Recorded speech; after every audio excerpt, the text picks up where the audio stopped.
Tita, mabait po yun eh. Baka, kasi kamukha po ni Sia.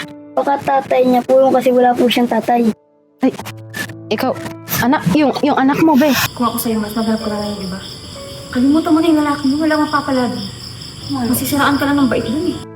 Bumalik po siya dito kanina. Bakit daw? May bibigay daw po siya sa inyo. Sa akin? Kilala niya ako? Ano ba bibigyan niya sa akin? Jacket daw po. Totoo nga na bumalik ka na. Pero bakit? Bakit napaparamdam ka sa anak ko?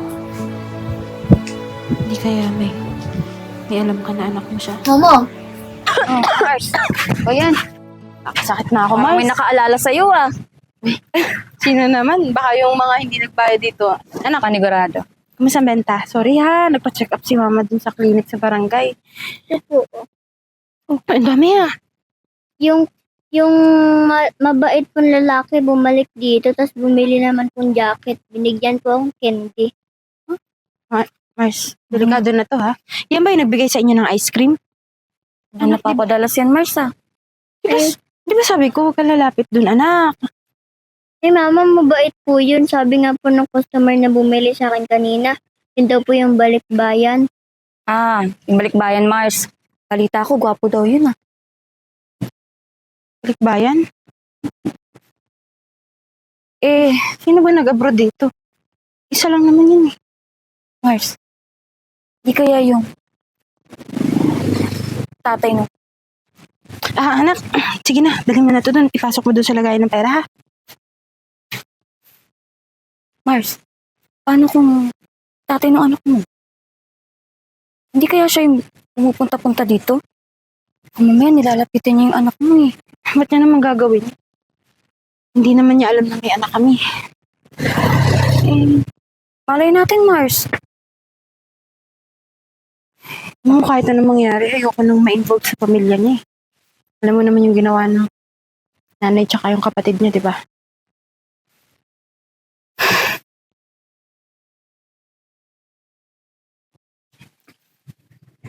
Oh, pare. Merienda muna. Thank you, ah. Yan lang, pare. Ilang araw ka na dito, hindi ka pa rin ba umuwi? Ano pare, kaya akong umuwi sa bahay.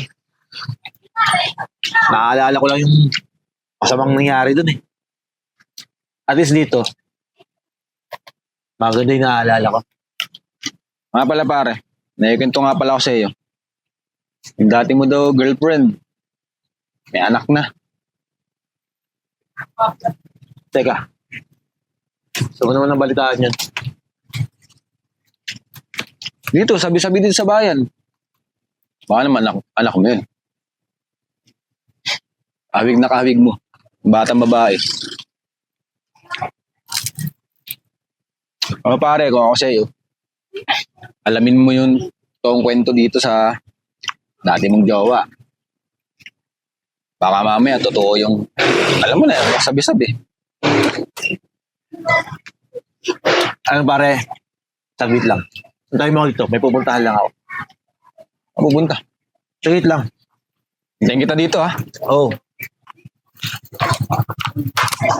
Hoy, mahirap. Anong inaantay mo dito? Eh, wala ka namang service. Ang nag-iintay lang dapat dito yung mga may service. Inaantay ko lang si mama. Para ano, maglakad? Tignan mo nga yung bag mo. Mukhang galing pang sa ukay. Hindi ka tulad sa akin, mamahal. Bakit? Anong masama dun? Ang masama dun, mahirap ka lang. Wala kang pera. Hoy, Pia, ba't lagi mong ginagayin si Sia? Wala naman siyang ginagawang masama sa'yo eh. Nakikita mo ba tong muscle ko? Anong pakialam ko? Hindi man ako takot dyan sa muscle mo. Gusto mo ba? Pag-guidance ko pa kayo. Guidance pala. Gusto mo sabihin ko kay Joseph na crush mo siya? Yok, di ko pa yung crush. Disgusting. Crush mo pala si Joseph eh. Ito nga, crush mo na crush ko natin. Ay, teka nga lang. Bakit inaaway niyo yung anak ko? Kayo may hirap ha. Lumayo kayo sa anak ko. Magkakoto pa to. Siya naman po yun ang away eh. Ano siya yung away? Ipinag-iisahan niyo yung anak ko. Mami, hindi naman totoo yung mga sinasabi ng mga mahihirap na yan. Crush mo naman talaga si Joseph eh. Huwag niyo nga ako gawing sinungaling. Tsaka ano to? Tayo pag-away ka sa mga bata? Ay, kuyang mabait. Huwag mo nga tawagin yung tito kung kuya mo. Di mo naman yun kilala eh. Tsaka kuya, ba't kilala mo yung mga yan? Mababait itong batang to. Eh, bakit sinasabi mo po mga mababait yan? Eh, ang hihirap nga po ng buhay niyan eh. Oy, Kaya- Pia. Sumasobra ka na. Tsa, dapat kang tuturo ng magandang asal sa anak mo. Bakit? Okay lang sa'yo na lumaki ng ganyan yan? Eh, totoo lang naman kasi sinasabi ng anak ko, mahirap yung mga yan. Tingnan mo nga, bag, di man lang makabili. Alam mo, Tsa, turuan mo magandang asal yung anak mo, ha? Walang problema sa magiging mahirap. Mga bata, mabuti pa, ihatid ko na kayo. Talaga po. Oo naman. Ay natin service mo. Huwag ka nang lalapit dun, ah. Mga mahihirap. Wala namang pera. Mars, Mars, parang lalim ng iniisip mo, ah. naisip ko kasi nasa yung isang padding nito eh. Paano ko mabibenta to, Mars? Wala yung isang padding eh. Mars, walang bibili niyan. Ano ka ba? Malay mo naman. Mars, may iba tayo. Hmm. Malakas talaga yung pakiramdam. Ano? Paano kung yung bumabalik dito sa kayong bumibili sa anak mo eh si Sino? ex mo? Paano Mars kung tina-timing lang na wala ka tas pumupunta dito para makita yung anak mo? Tapos mamaya Mars kunin niya yung anak mo. Nilayo sa'yo. Siya naman gagawin yun? Eh, hindi naman niya alam na may anak kami. Paano kung bigla kayo magkita? Sasabihin mo ba sa kanya na may anak kayo?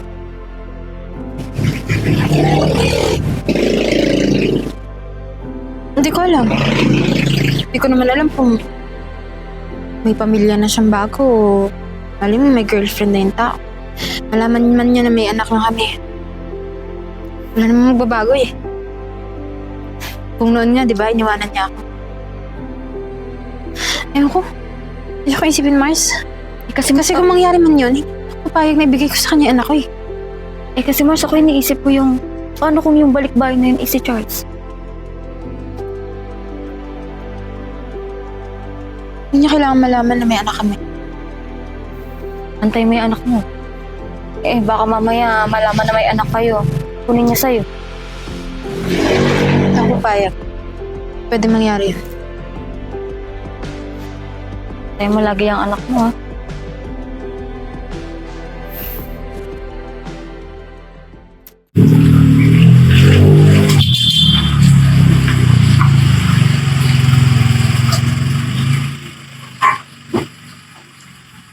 Siya, nagdala ka dito. Mag-isa ka lang. Ano ka ba? Hindi ka sa lugar na to, ah. Ang ginagawa mo dito? Kasi ako nakakay. So, bakit? Hindi ka na lang sumakay. Sanay naman po lakad mo dito eh. Alam mo, buti pa siguro. Kaya kita.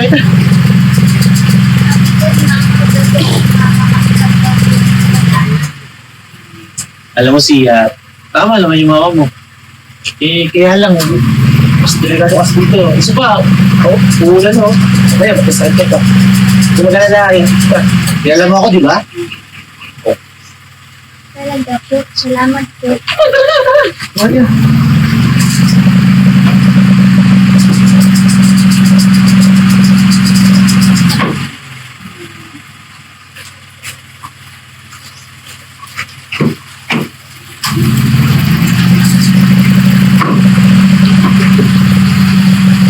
Alam mo siya, bilib ako sa tapang mo, ha. Ayaw mo maglakad dito na mag-isa. Nakakatakot to sa mentalyo to eh. Siyempre po, gusto ko pong matulungan si mama. Kahit ka talagang bata ka, no? Swerte ng mama mo sa'yo. Kuya, bakit di po kayo nagpapalit ng jacket? Gusto niyo po, bigyan ko po kayo? Talaga? Bibigyan mo ako? Wait mo naman. Actually, paborito ko yung jacket na to eh. Malaga kasi nabigay sa akin. Pero huwag ka mag-alala. Ayan. Bibili ako ng jacket sa'yo. Ha? Total, malapit na rin naman tayo eh. Pili mo kayo maganda ha.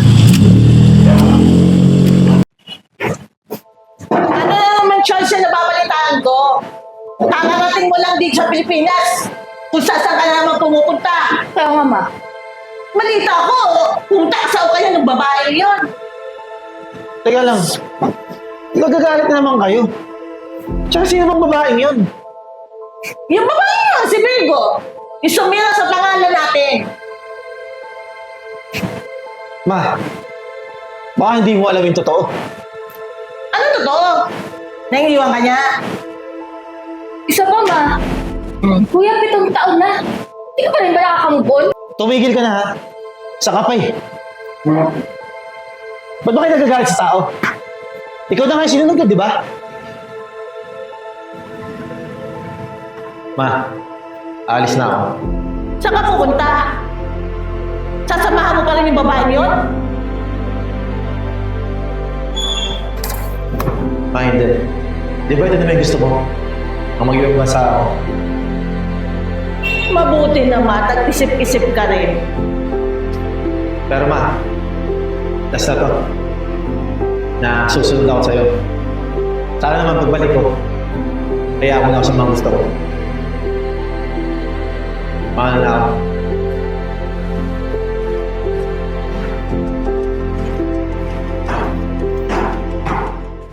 Kaya ako umalis.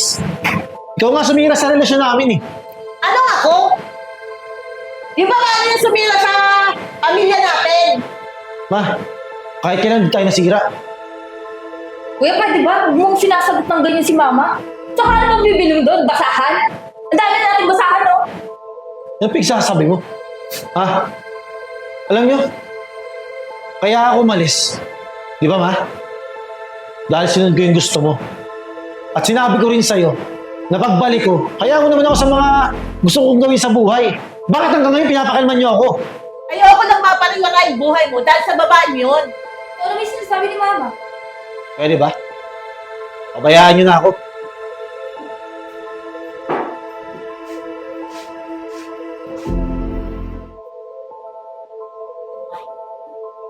Kakainis ko. Ay, baliw. Kaya sa akin to, anak. Ay, sa'yo. Hindi po yun kasya sa akin. Ate, magkano po sa mga t-shirt? 100 po. Pabili po ako ah. Nabasa kasi ako ng ulan eh. Dahil kasing naulan dito eh. 100. Kasi kuya mabait. Mama, siya po yung lagi ko pong kinikwento sa inyo. Siya po yung nagbigay sa akin ng ice cream.